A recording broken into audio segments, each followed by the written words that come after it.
This is the most photographed American of the 19th century.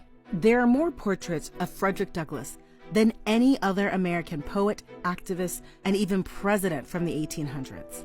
And if you look closely, they're almost all identical. He's always wearing a suit and tie, his eyes sternly focused. And this: why did Frederick Douglass almost never smile in his photos? Douglass was born into slavery, but he escaped in 1838 at the age of 20, which is 27 years before slavery was abolished in the US. And at the time, the dominant depiction of Black people was this.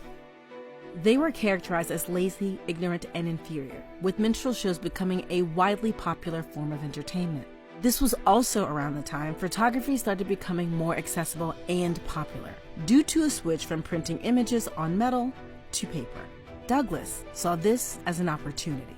Every portrait Douglass took from the time of his earliest known photograph in 1841 until his death toward the end of the century was extremely deliberate. Look at these two different portraits. They were taken 24 years apart. Notice any similarities? He sternly looks away from the camera with his brow furrowed, dressed in a suit and tie, positioned in front of simple, dark-colored backgrounds with no props, keeping the focus on his face, or as he called it, the face of the fugitive slave, his hair uncovered, and again, no smile. Which brings us back to, why didn't Frederick Douglass smile? Well, in his words, he never wanted to look like a happy, amiable fugitive slave. Instead, he chose a confident and assertive pose that defied the rules of traditional posing, conveying a strong and powerful statement that would support his fight to eradicate racism and slavery.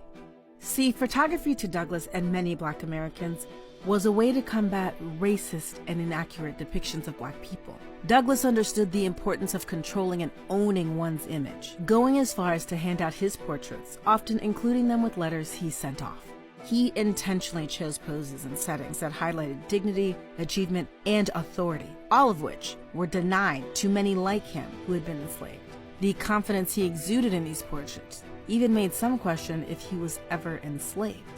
You can also see Douglass's portraits set a standard for Black men on how to pose in a dignified manner in the photographs of other notable Black thinkers, activists, and even the Black president who followed him. From Frederick Douglass and the abolitionist movement to the anti-lynching campaign, the civil rights movement, and Black Lives Matter, photography and the camera have indeed been employed as instruments of rebellion.